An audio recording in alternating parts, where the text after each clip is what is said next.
Welcome to Record Scratch. This is Kara Kavinsky.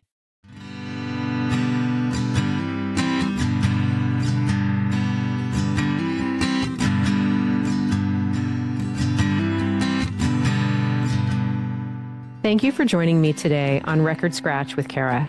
Today I am joined by Dr. Alex Corr and his co-author, Graham Honecker. Together they wrote a book, A Blessing, Not a Burden: My Parents' Remarkable Holocaust Story and My Fight to Keep Their Legacy Alive.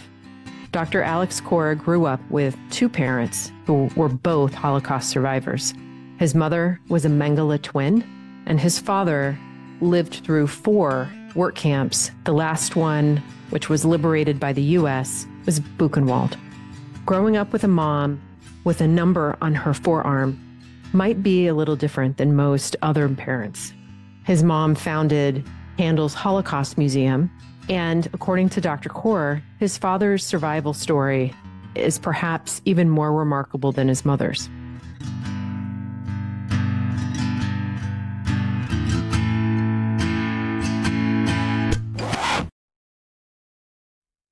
This is the story of your parents, and I think that most people are aware of Eva Corr, your mother, and I was unaware of your father's story until you shared it with me. Right. So both of you, welcome, and thank you for joining me. Thank you. Thank you for having us. So Dr. Corr, let's talk a little bit about your dad. So, the book's really 3 stories. It's about my mom, my dad, and me. And so regarding my father, one of 4 boys growing up in Riga, Latvia, and a very traditional, somewhat religious Jewish family. In 1941, his world changed in that the Nazis entered his city, and shortly thereafter, the family life was changed. His oldest brother was was part of the Latvian Navy, was killed and thrown overboard on a ship. His dad, ironically, I'm a podiatrist. His father, my grandfather, was a shoe cobbler. He was on his way to work, and he was killed in the fall of 1941. And at some point, the family was then put in a ghetto. Life in the ghetto, as you can imagine, was minimal food, minimal shelter.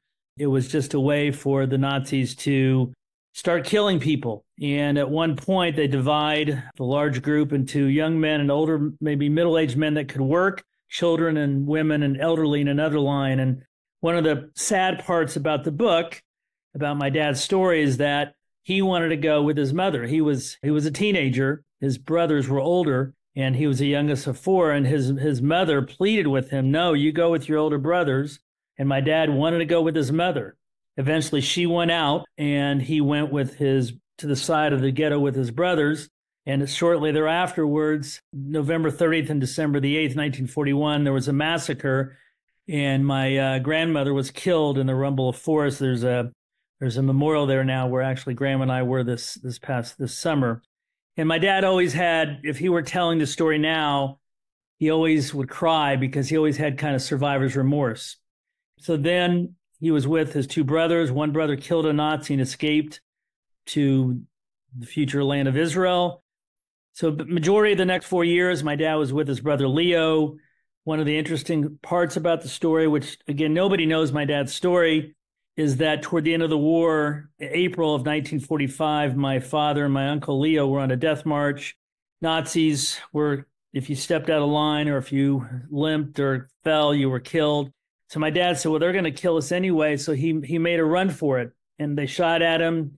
He hid in the building. The rumor was that the Americans were coming through to liberate. And so for the next several hours, there's fighting, there's bombs, there's gunshots, and then there's quiet. And then for 2 hours, he didn't know what to do. He's hiding in this building. And then he hears a weird language. And my father was very good with languages. And he knew it wasn't Hebrew, wasn't German, wasn't Latvian. Thought maybe it's English. So he came up with his hands up. He's got lice all over him. His clothes are ruined. And it was an American GI, and they gave him a Coca-Cola. And my dad, for years, when I was a little kid, I didn't know what Pepsi was. We had Coca-Cola breakfast, lunch, and dinner. And so that was my dad's first taste of freedom. The leader of this troop, battalion, was from Terre Haute, Indiana, Andrew Neff. And Mr. Neff was an officer and eventually realized the benefit of having my dad. And so my dad was given GI clothes. And that's in a short capsule. That's my dad's story, which there are other parts to it, but I think it's just an amazing story. Wow. Was your father the only survivor? Did Leo survive? Leo and Shlomo survived. Leo, we still don't know because Leo's passed away, of course, what the conversation was on that death march. And we don't know where Leo was liberated from. We're still trying to find out. Leo eventually made it to the United States. He was a successful lumberman in Connecticut and eventually moved to Florida. His son, my cousin, is still alive.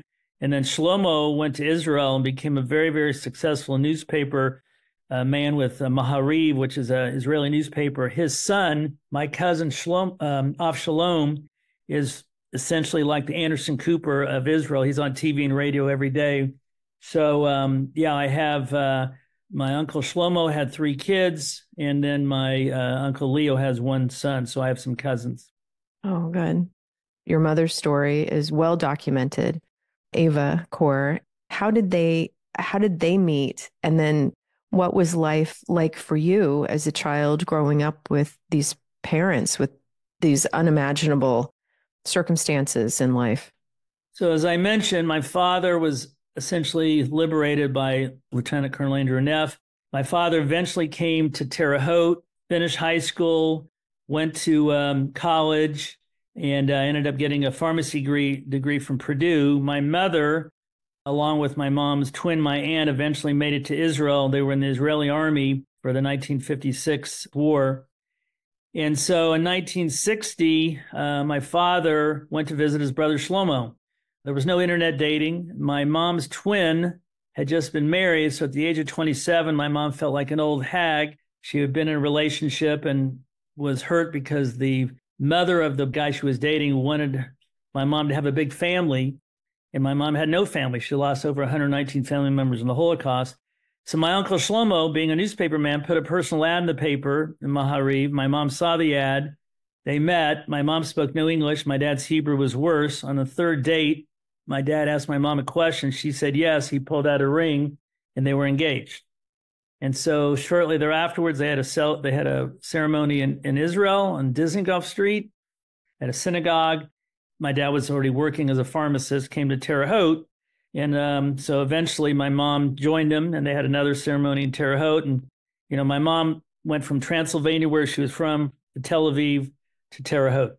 And so growing up, just to answer your question, I have a younger sister. My first language was Hebrew growing up in Terre Haute because my mom spoke no English and my dad learned a little Hebrew. So we spoke Hebrew. And so by the time I was 5, I still spoke no English. And my dad told my mom, this kid's going to go into school next year, kindergarten. He needs to learn English. So I learned English. And it was your typical family, but at least from the periphery. But we didn't talk about the Holocaust. In fact, it was not talked about a lot. But just to give you one idea, we knew exactly where we came from. And I have a sister, as I said, who's younger. I was 7 years old. My sister was 5. My mom had a number on her left arm. My dad didn't have a number. For those of you that don't know, only people who were at Auschwitz had numbers. My dad was not at Auschwitz. He was in Buchenwald and 2 other camps. So my sister's playing at the next door neighbors, and not Jewish, not a Holocaust survivor. And the lady, Mrs. Baker, was doing dishes. And my sister's 5 years old, and she says, Mrs. Baker, how come you don't have a number like my mommy does? Mrs. Baker, very smart, said, well, Rena, you should go ask your mom this. So the houses were close. My sister runs back, Mommy, I'm over at Jill's house, and I don't understand. How come Mrs. Baker doesn't have a number like you do? And my mom, without blinking an eye, said, well, Rena, remember, your father and I told you and your brother that bad people did bad things to us, and one of those bad things was they put a number in my arm. Oh, okay. Well, Mrs. Baker didn't have those bad things. Right. So we were told very age-appropriate information. And really, by the time I was 12, 13, 14, I thought I knew all the stories. In fact, I got to the point, I said, Mom, why can't you be like the other mothers? One of the embarrassing things, which is difficult for me to even talk about, when I was in 6th grade, kids would throw, during Halloween, they would throw corn at a neighbor's house. And then they would go to the next house. Well, they threw corn at our house. My mom had images of what happened to her when she was a child. So the next day they did it. she would hide behind the tree and start chasing these kids around the house. The next day at school, I would hear my peers say, "Oh, what are you doing tonight?" "Oh, well, Mrs. Core, she's crazy. You just go there and she'll chase you around the yard." Things escalated. Next thing you know, swastikas on our house. "Go home, dirty Jew." My mom would call their parents. And again, this is 1972. Nobody knew about the Holocaust. She would call their parents and say, "Can't your kids take it easy? Oh, they're just having fun. They're just having fun." Well, this is how I was raised, and it was embarrassing. And then eventually what happened was we moved to a different neighborhood, and every October my mom would go to Israel. Flights were cheap, out of sight, out of mind. She would go to Israel to spend time with family there. And my dad, they would throw corn in the house. He didn't bother. He would just turn off the light, take a nap. It was very challenging at times. When I would go to Israel, I always felt like I was a chameleon. I could fit in there. And when living in Terre Haute, I was surrounded by non-Jews. So I kind of lived that life too. And so for many reasons, it was an interesting way to grow up, having two parents who were Holocaust survivors in Terre Haute, where there's a small Jewish community. I was bar mitzvahed in Terre Haute. And it really opened up my eyes as to, I didn't know what anti-Semitism was. And when I was in sixth grade, I was beat up one day at a swimming event by these two kids, and they called me dirty Jew. I had never heard that term before. And so it taught me to understand what it meant to be Jewish. And it taught me at a young age about anti-Semitism, which if we bring it to what's happening now in the world, I can definitely, understand what college kids are going through, what people are going through throughout the world, but particularly here in the United States. What helped you during that time? Was there anything that you gravitated towards, or what did your parents say to you? Where did you find strength and resilience in dealing with that? There's a lot of ways I can answer that. One of the ways is, my parents were very strong, and my mom would say, "Look, you need to let us know if something bad happens." And when those two kids beat me up, I told them, and they gave me an apology, but I didn't really believe it. One of the things, I was very involved in sports.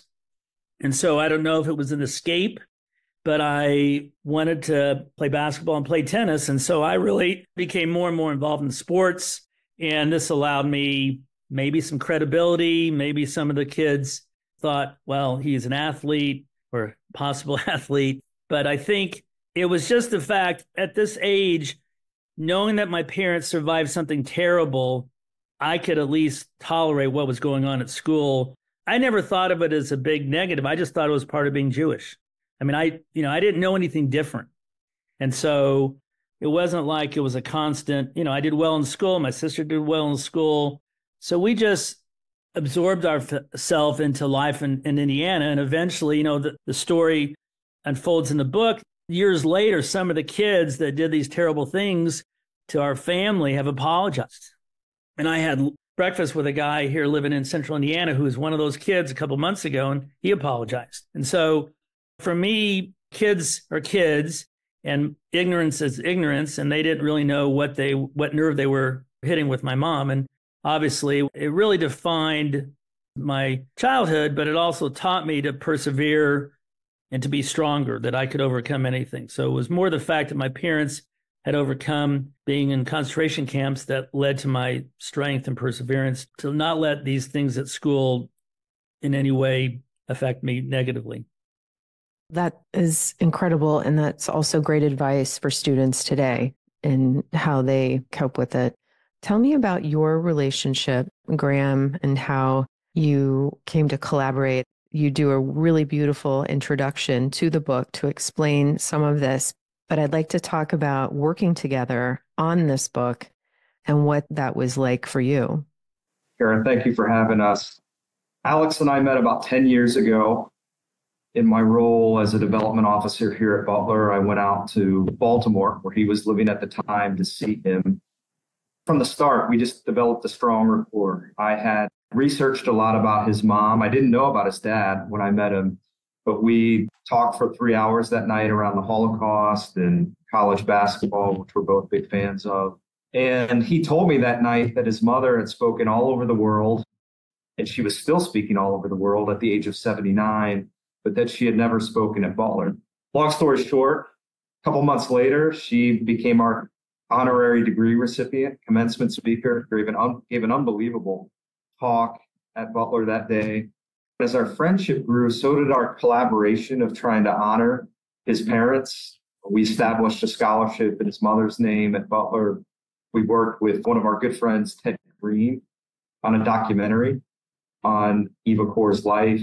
And flash forward to a little over a year ago that we were sitting at dinner, and Alex had long been talking about writing a book, a memoir on his life as the son of two Holocaust survivors. And by this time, I had grown a bit frustrated, and I said, look, we're either going to write the book or you're going to quit talking about it. And the next day, I wrote up about 20 questions, really sort of an interview form.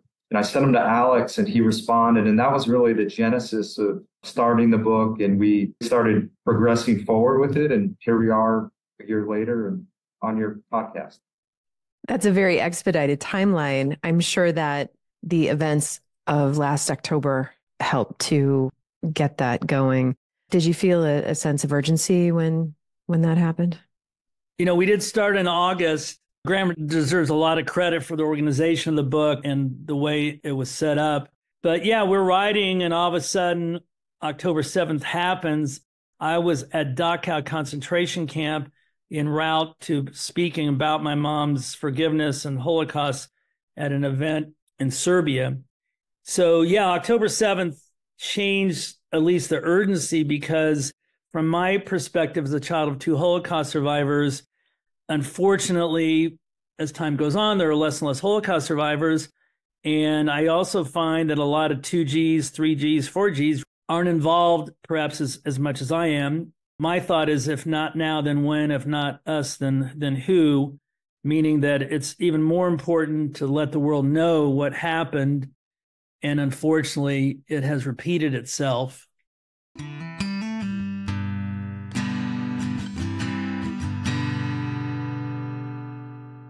Record Scratch is sponsored by Adam Gibson Design, a national architectural design firm specializing in luxurious new homes, remodels, additions, bathrooms, kitchens, and exterior living spaces. The Adam Gibson Design team is known for minimalist luxury.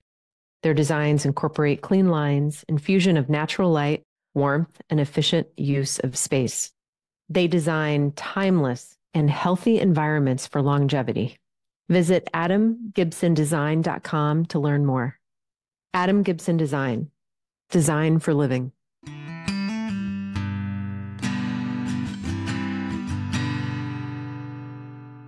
In working together on the story, Graham, what were your biggest takeaways from working with Dr. Kore? I think the courage Alex has to be so forthright in telling these stories, which I think for him, I could tell obviously how emotional they were when we were working together on this. It would be easy for Alex and really for his parents to stayed in the background and not been out on a platform telling their story, spreading the messages. And I think he deserves a lot of credit. He also went into his own life. The chapter of growing up in Terre Haute was not easy for him. And he shared a couple of those anecdotes a couple of minutes ago, but there are other bits and pieces from growing up in Terre Haute. It was not an easy childhood as the survivor of two Holocaust survivors in Terre Haute, Indiana. So that was definitely his courage, his fortitude. And then I think learning about his dad's story, which is, as you alluded to, a lot of people know about Eva's story. His father's story in its own right is equally as remarkable. How close his father came to being executed by the Nazis. We talk about Alex being here as a bit of a miracle, how close his father came to perishing. Had his mom not been a twin, she most likely would have been executed at Auschwitz. And a reminder ultimately of the inspiration they both provide. At the end of the book, we reflect on their lives and their life lessons, and what an inspiring story. But I think those three things, the courage, the fortitude, learning about his father's story, and at the end of the day, seeing this as such a great, inspiring tale. Three people who have survived a lot. What had the relationship been with Lieutenant Colonel Andrew Neff and your father? You mentioned him a few times already in this interview, and I'd like for you to explain. Oh, the Neff family played and still plays a big role in our life, in my life when my parents were alive. I didn't have grandparents. After my sister was born, we moved a block away in Terre Haute from the Neffs. When you're young, you have holidays and you want to be around relatives. We didn't have any relatives. I had my Uncle Leo in Connecticut. So we would go to the Neffs. We called them our fake grandparents. And so they had their own kids and grandkids. They lived around the corner from us.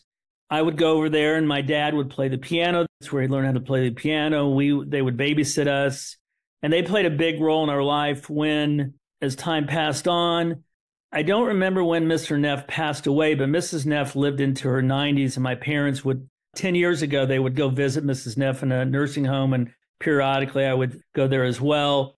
Their grandkids are a little younger than me, but I still keep in touch with them. And at times we have events at Candles Holocaust Museum in Terre Haute that honor the Neffs and the Neff family. So I've kept in touch with the grandkids, and the children of the Neffs are older than me, but they played a big role. And one interesting anecdotal story, when my dad was still alive, a reporter that did an article in an online newspaper called Coffee or Die, it's a military type online newspaper.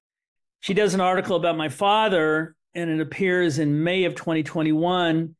And she calls me or texts me like 2 hours after it was online. She goes, "Do you know a family in Oklahoma? They're telling me that their dad is the one that gave them the Coca-Cola." I go, "What?"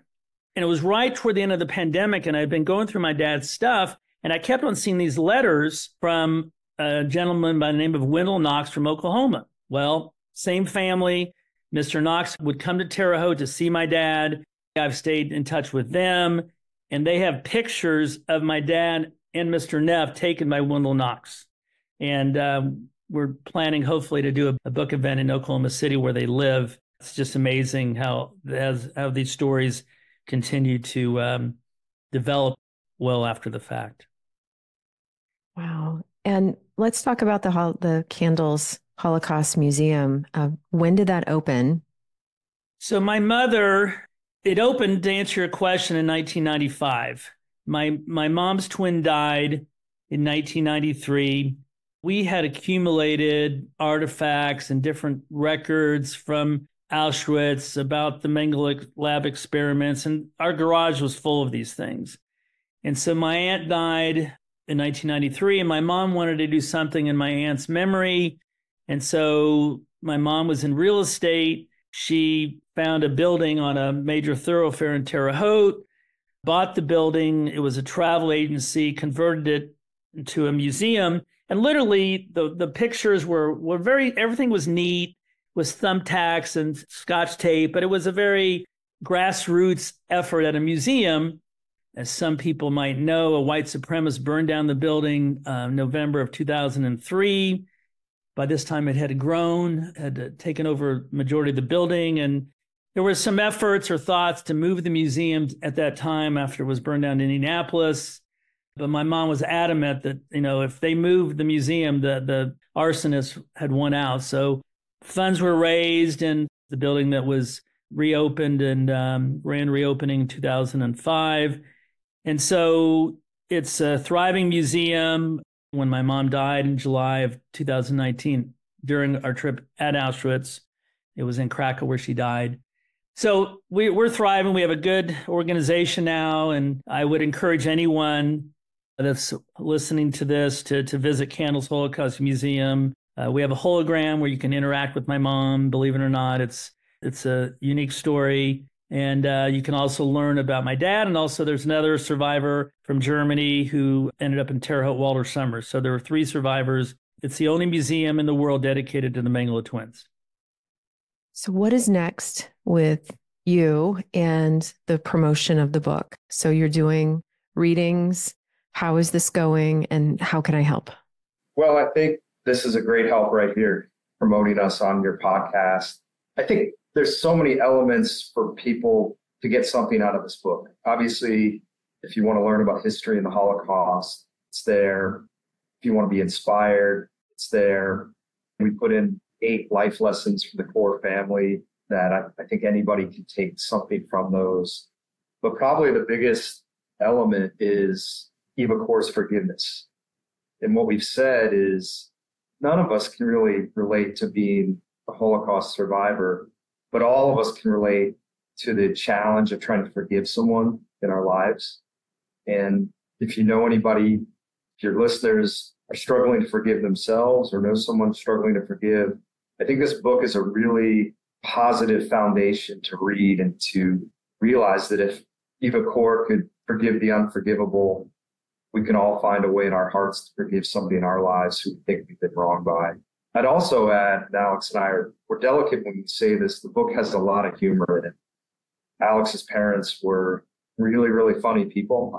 Alex can share better than I can, but I think humor is one of the ways they coped with what they had gone through.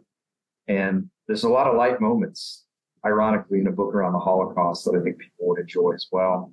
One of my motivations was that I have two young daughters who are 13 and 15, and those generations can be so crucial to continue telling these stories. And we want to continue doing that. But we really appreciate you having us on. One of the funny stories that's in the book, which I always mention, and when I lecture, I was lecturing in South Carolina for a Yom HaShoah, Holocaust Remembrance in May, and the book had just come out, and the people in charge said, well, this is a very solemn occasion. I said, I know it's a solemn occasion. My parents lost over 200 family members. But I said, in telling my parents' story, people are going to laugh. They said, laugh? I said, people are going to laugh. And sure enough, people are laughing. And one of the stories, 1995, for the 50th anniversary of the liberation of Auschwitz, we were there on January 27th. We had 2 busloads of people, my mom, candles, 50 people in each bus. There are dignitaries from all over the world, and security is very tight. And so we get to the gate, and they won't let us in. And we have a whole itinerary plan. So my mom gets off the bus. She rolls up her sleeve, and I knew what was going to happen. I went outside, and she says, look, they said, well, ma'am, you need a permit. And my mom said, look, there's my permit. 50 years ago, you wouldn't let us out. Now you won't let us in. Gates open up, and we were allowed to continue our tour. And so there are a lot of light moments, as Graham said, and I think there's no doubt my parents' sense of humor helped.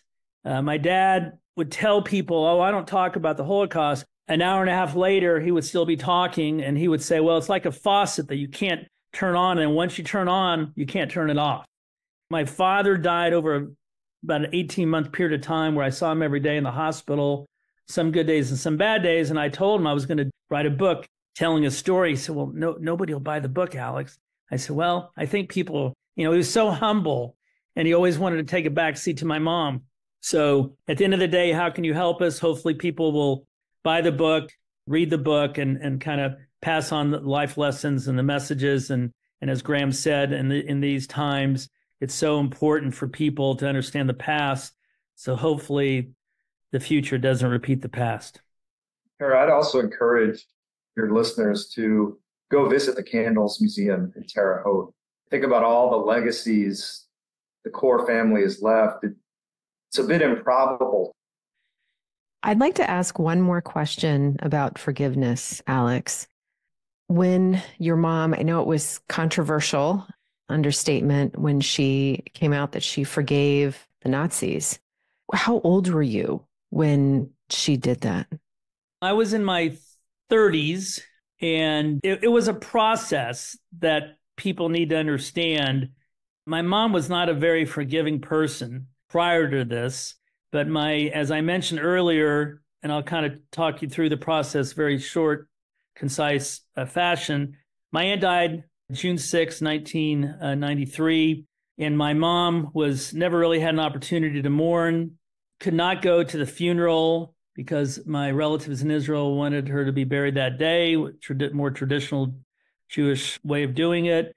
And so a couple months later, my mom got a phone call from a Dr. Mihalchik, who is a doctor in Boston University. And my mom had given some lectures, not a lot, to doctors about her being a guinea pig in Mengele's lab. And so Dr. Mihalchik said, well, Eva, we have a medical ethics conference here this fall.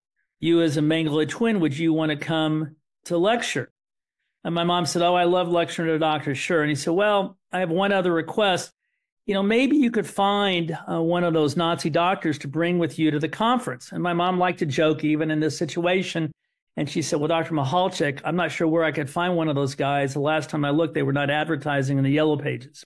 And so my mom remembered that the last project that my aunt and my mom had worked on was for a German TV network, ZDF. And when the final product came out, the final documentary came out, at the end of the film, there was a Nazi doctor who was cleared of all charges, who was at Auschwitz. And my mom, anytime there was a negative in my mom's life, she eventually would kind of pick herself off the mat and have a new mission. And so she thought, well, let me get back to Dr. Michalczyk. I may have an idea. And so she was already thinking how she could help other Mengele twins avoid the same predicament, the same fate as her sister. So she called the network in Germany and said, look, I want to see if I can get in touch with this Dr. Munch, Hans Munch. He was cleared of all charges at Auschwitz, went back to practice medicine in Germany. He did not do selections, and that's a long story. But so the ZDF gave my mom his phone number. And through a family that spoke German, they contacted Dr. Munch's family, and they said, well, Eva, there's good news and bad news. The good news is he'll give you an interview. Bad news is he's not coming to Boston. You got to go see him in his home in Bavaria, in Germany. So a couple of months later, my mom boarded a plane. She never felt comfortable in Germany. Definitely didn't feel comfortable hearing German on the airline. It was a Lufthansa flight. So she's there with a TV crew, very nervous. The last time she'd seen Nazi doctors, they weren't so nice. And this was the fall of 1993. He greeted her. My mom was having back problems. He kept on getting her pillows. And she said, boy, Dr. Munch, you're not like the Nazi doctors I remembered. Her goal in doing this is that she wanted to find out what was injected into the twins so she could help other twins.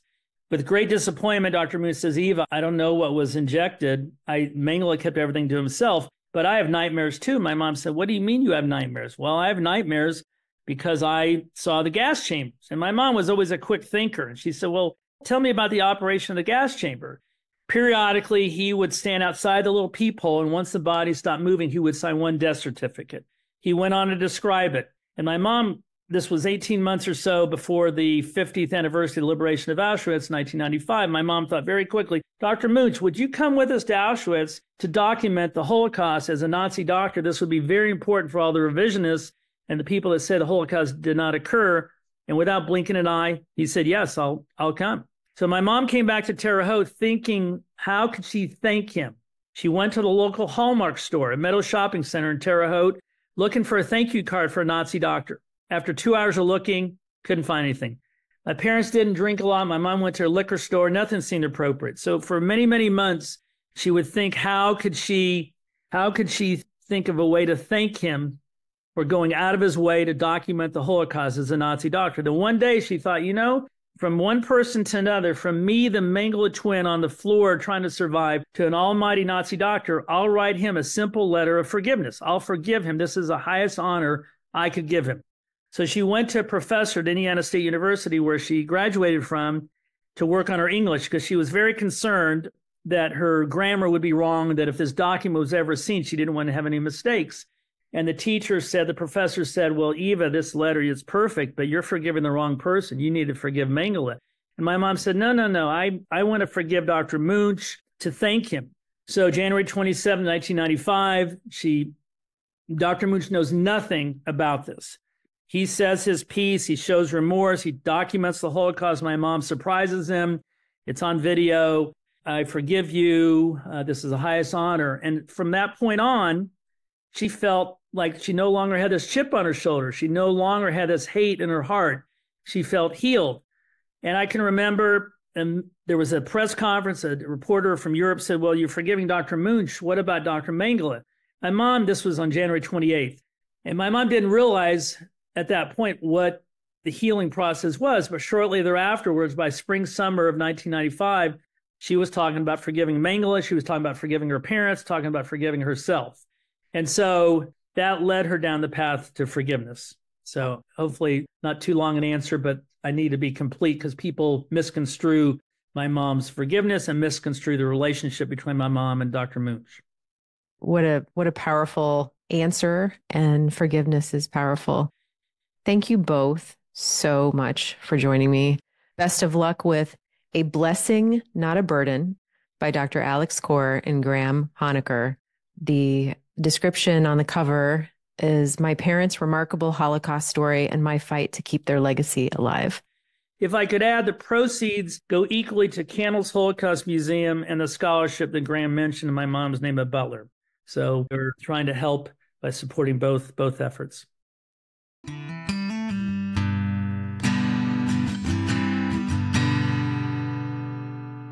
Thank you for joining me on Record Scratch. You can learn more about Dr. Kaur's book at myholocaustlegacy.com, thecandlesholocaustmuseum.org, and you can find Dr. Kaur on Facebook, Instagram, and X. His tags are in the show notes below. Thank you so much for joining us and for listening. Record Scratch is sponsored by Adam Gibson Design. It is produced by Mary Lou Morose. Original music written and performed by Adam Wallace Gibson.